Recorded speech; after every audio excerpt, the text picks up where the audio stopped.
रात के अंधेरे में बगैर हेडलाइट्स के गाड़ी 1 इंच भी नहीं चल सकती। तो ये बड़ी बड़ी शिप्स बगैर हेडलाइट्स के कैसे पिच ब्लैक समंदर में हजारों किलोमीटर्स का डिस्टेंस कवर कर लेती हैं। यहाँ तक कि बहुत सारी शिप्स समंदर में अंधेरे की वजह से तबाह भी हो चुकी हैं, जैसे कि टाइटैनिक जो अप्रैल 1912 में अंधेरे में आइसबर्ग से टकरा के डूब गई थी। और इन्वेस्टिगेशन में ये सवाल भी पूछा गया था कि अगर हेडलाइट्स होती तो इस हादसे से बचा जा सकता था, जिसका जवाब था हाँ। और आखिर क्या वजह है शिप्स पर कार्स की तरह हेडलाइट्स क्यों नहीं होती? चलिए इस मिस्ट्री को रिजॉल्व करते हैं इस वीडियो में। जब टाइटैनिक डूबी उस रात में लुकआउट्स यानी नजर रखने वाली टीम को शिप से थोड़ी दूरी पर कुछ नजर आया, लेकिन पिच ब्लैक अंधेरे की वजह से वो ऐसे लग रहा था जैसे आसमान ही है बगैर सितारों के। और इस कदर शदीद अंधेरे में आइसबर्ग आसमान के साथ ब्लेंड हो गया था। लेकिन क्रू के पास सिर्फ 30 सेकंड का ही वक्त था शिप को बचाने का, बट अब बहुत देर हो चुकी थी और शिप को आइसबर्ग से टकराने से बचाने के लिए कुछ और टाइम चाहिए था। शिप डूबने के बाद जब इंक्वायरी की गई तो 2 शिप ऑफिसर्स ने टेस्टिफाई किया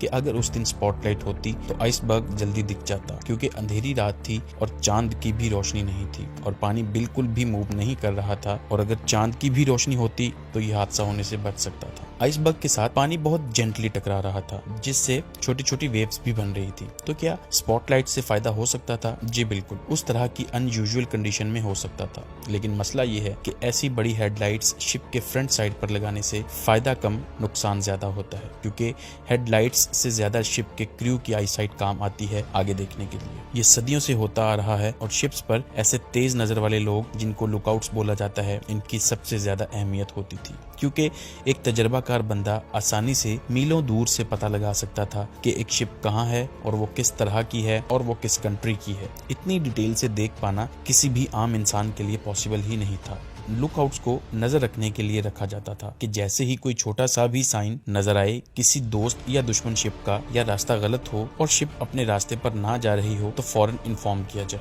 लुकआउट्स रात के वक्त भी बहुत ही अच्छे तरीके से अंधेरे में देख सकते थे और टाइटैनिक के लुकआउट्स ने कामयाबी से आइसबर्ग देख भी लिया था। लेकिन जब आइसबर्ग का पता चला उस वक्त शिप सिर्फ 1500 फीट दूर थी आइसबर्ग से और काफी हद तक शिप की डायरेक्शन चेंज भी हो गई थी। लेकिन फिर भी थोड़ा सा हिस्सा टकरा ही गया, जिससे शिप में पानी भरने लगा। सदियां गुजर गई, लेकिन आज भी हर शिप पर लुकआउट्स मौजूद होते हैं, चाहे जितनी मर्जी टेक्नोलॉजी एडवांस हो जाए। दिन के वक्त शार्प विजन होना बहुत अच्छी चीज है, लेकिन नाइट विजन उससे भी ज्यादा इंपॉर्टेंट है, ताकि सख्त अंधेरे में आगे और साइड्स पर देखा जा सके।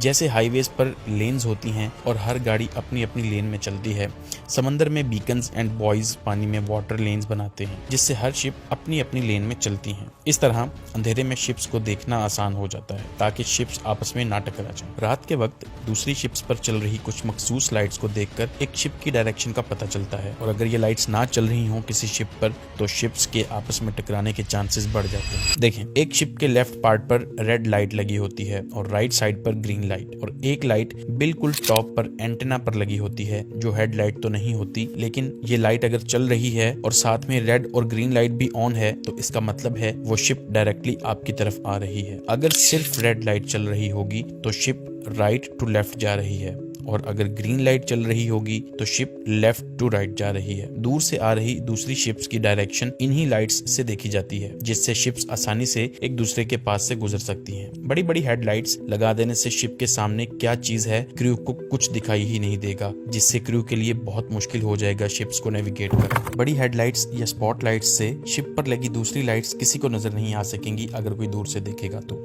आपकी शिप लेफ्ट जा रही है, राइट जा रही है या सीधी जा रही है, किसी को नहीं पता चल सकेगा। और इन लाइट्स की वजह से पानी में मौजूद चैनल्स का भी पता नहीं लग सकेगा, जिनका नजर आना बहुत जरूरी है। मतलब आप इमेजिन करें आप रोड पर जा रहे हो, लेकिन नीचे रोड आपको नजर ही ना आए, तो कैसा महसूस होगा। हेडलाइट्स सिर्फ रेयर ओकेजन्स में ही काम आ सकती हैं, लेकिन हर टाइम चलता रहना फायदेमंद नहीं हो सकता। नाइट विजन कितना जरूरी था, इस चीज से पता चलेगा आपको कि टाइटैनिक के हादसे वाले दिन ब्रिज यानी शिप का ये पार्ट बिल्कुल अंधेरे में रखा गया था और इसको शील्ड किया गया था कि कहीं से भी इस हिस्से पर लाइट ना पड़ सके, जिससे नाइट विजन डिस्टर्ब हो। ब्रिज के पीछे शिप पर डेक लैंप्स लगा रखे थे, जिससे 360 डिग्री लाइट शिप के आसपास पड़ रही थी, लेकिन ब्रिज पर जरा सी भी लाइट नहीं पड़ रही थी, क्योंकि क्रू को देखने में मुश्किल ना आ जाए सिर्फ इस वजह से। यही नहीं, शिप का स्टीयरिंग व्हील जिसके हाथ में था, उस बंदे को एक स्पेशल रूम में रखा गया था और उस रूम का नाम था व्हील हाउस, जिस पर शटर्स लगे हुए थे ताकि अंदर जरा सी भी लाइट ना आ सके। बिल्कुल अंधेरा होगा तो बाहर से ही नजर आ सकेगा। मॉडर्न पैसेंजर शिप्स पर आज भी यही कंडीशन होती है। एक बिल्कुल साइलेंट और डार्क रूम इसी मकसद के लिए रखा जाता है। नाइट विजन को डिस्टर्ब किए बगैर रेड या ग्रीन लाइट यूज की जा सकती है ब्रिज पर,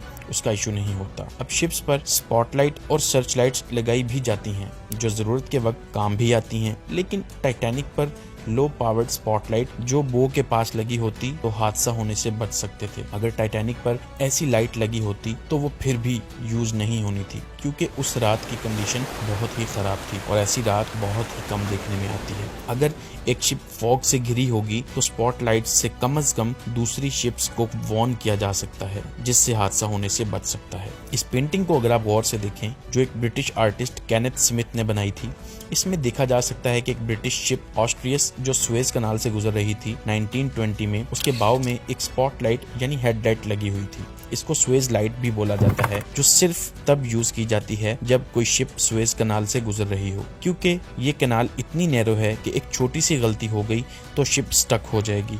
और ऐसा एक हादसा हिस्ट्री में पहले भी हो चुका है जब एवरग्रीन शिप स्टक हुई थी। आधी दुनिया की ट्रेड रुक गई थी, जिससे दुनिया पर बहुत बुरा असर पड़ा। अब ये रेडार टेक्नोलॉजी से बहुत पहले के दिन थे, जिसका मतलब सेफली नेविगेट करने के लिए इस तरह की लाइट्स यूज की जाती थी। स्पॉटलाइट्स बहुत ही काम की चीज है, लेकिन रास्ता देखने की बजाय ये काम आती है सिग्नल्स फ्लैश करने के लिए जब रेडियो काम ना कर रहा हो। दूसरा, जब शिप के इर्द गिर्द बहुत ही अंधेरा हो और थ्रेट्स को आइडेंटिफाई करना हो उस सिचुएशन। वर्ल्ड वॉर 2 में गोडेल कनाल में रात को जंग लड़ी गई, जिसमें अंधेरे की वजह से बहुत ज्यादा नुकसान सिर्फ इस वजह से हुआ कि कई शिप्स ने अपने ही साइड वाली शिप्स पर फायरिंग स्टार्ट कर दी। हालांकि सर्च लाइट्स भी यूज की गई थी ताकि एनिमी का पता लग सके, लेकिन इतना फायदा ना हो सका। एक तरफ थे जापानीज डिस्ट्रॉयर अकाटुस्की और बैटलशिप, दोनों पर कार्बन आर्क लाइट्स लगी हुई थी, जिससे उन्होंने अमेरिकन क्रूजर अटलांटा को पॉइंट ब्लैंक रेंज पर डिटेक्ट कर लिया। लेकिन इसका नुकसान ये हुआ कि अमेरिकन को जापानीज शिप्स की लोकेशन का पता लग गया, जिससे 6 अमेरिकन शिप्स ने उस पर अटैक कर दिया और कुछ ही देर में उसको डिस्ट्रॉय कर दिया। तो स्पॉटलाइट्स को सी में यूज करना आपको नुकसान भी दे सकता है, चाहे जंग चल रही हो या ना। तो फिर कैसे बड़ी बड़ी शिप्स इस दौर में बगैर हादसों के आसानी से दूसरी शिप्स के पास से बिल्कुल अंधेरे में नेविगेट कर लेती हैं? इसका आंसर है रेडार टेक्नोलॉजी।